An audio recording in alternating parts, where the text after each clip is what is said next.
What is up, you guys? In today's video, I want to walk through 3 sure signs that you are charging too little for your woodworking projects. Let's dive in. All right, welcome back to the channel. Welcome back to the podcast. As always, I'm your host, Zach Vaught, and I'm super excited you're choosing to hang out with me today. And I want to walk you through 3 sure signs that you're charging too little for your woodworking projects. Number 1, first sure sign is that you're always busy, but you never have any extra cash.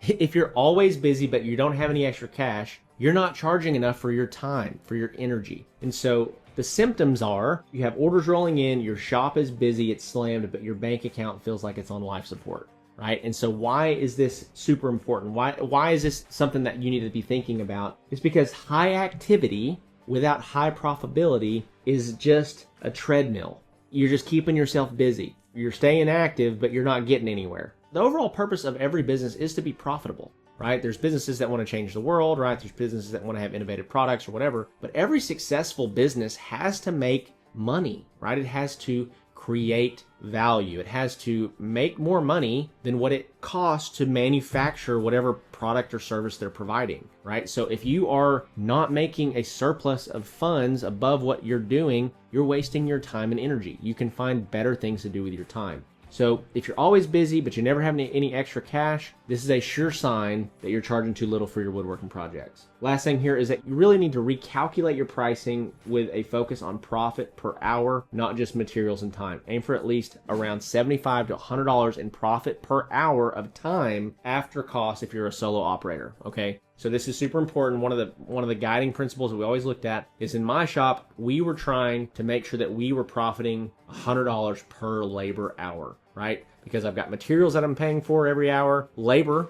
with my employees that I was paying for every hour. I had overhead that I was paying for every hour. And that usually ended up being about $40 an hour is what ended up spending $40 to $50 an hour when I factored each of those things in. So I wanted to be profiting $100 an hour so that I had a profitable business at the end of the day. Number 2, the second sure sign that you are charging too little for your work is that you're resentful or burnt out after every build.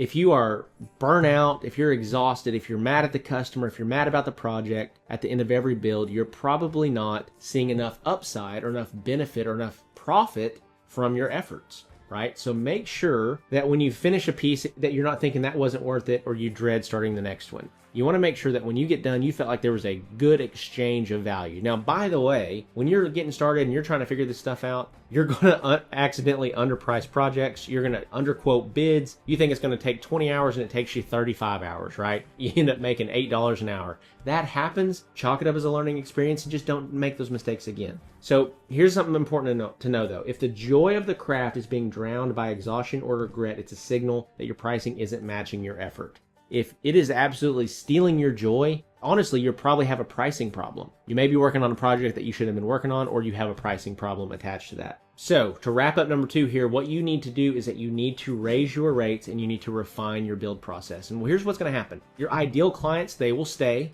and the ones that you don't want to stay will leave. Right? The ones that are only buying based on price, they're usually harder to deal with just in general. These are generalities. This is not always the case, but that's a good thing that they would be leaving, okay? Number 3, final sign that you're charging too little for your projects is that you're afraid to quote higher prices. If you're constantly feeling like, oh gosh, I don't know, I feel like I can't quote higher prices. Well, that's because you've built a business only on price. Right? You haven't built a business based on your brand. You haven't built a business based on your quality. You haven't built a business based on your reputation. You're trying to build a business competing only on price. And the bad news is that someone is always going to come along and be willing to do it for less, right? You do not want to build your business that way. So you hesitate, you discount, and nervously justify your pricing to potential clients. If you're doing this is a sure sign you're probably charging too little. Pricing from fear attracts the wrong buyers and erodes your confidence as the business owner.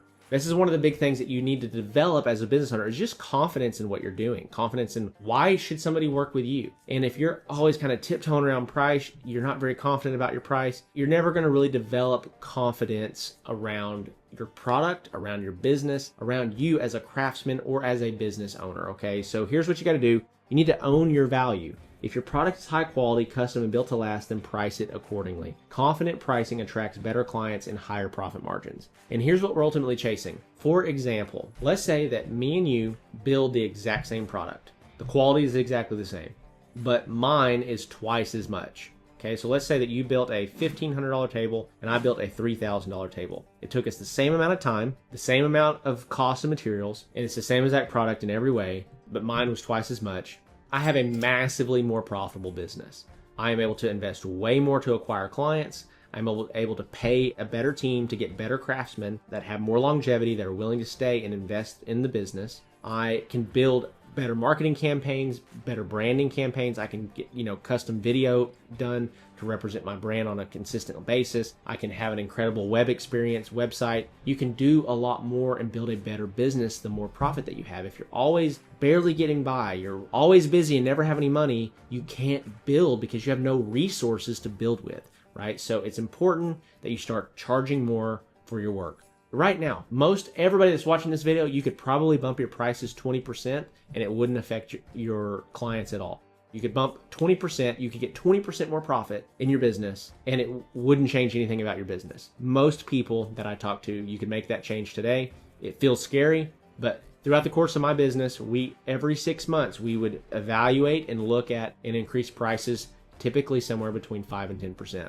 Right? So with that, I got a couple resources for you. Number one, if you're new, trying to figure things out, or you want to just learn a little bit more about my story, check out my completely free book, The Handmade Business Secrets ebook. It's first link in the description below. It doesn't cost you anything. Just enter your first name, your email. We'll shoot that over to you. Okay. Number two is the Handmade Hero Academy program. If you're trying to get some traction in your business and you're a brand new beginner, this is really going to outline a lot of the initial business principles that you need to get where you're trying to go. Lastly is the Woodworking Business Accelerator program. If you are serious about going to the next level, building a legitimate woodworking custom furniture business that does $20,000, $30,000, $40,000, $50,000 per month or more, this is the number one place that I could recommend that you go. So be sure to check that out. Third link in the description below. I'd love to hop on a call with you and see if we can help you. So with that being said, if you haven't subscribed, make sure to do so. Leave me a comment. Let me know what you think about this video, and we'll see you in the next one.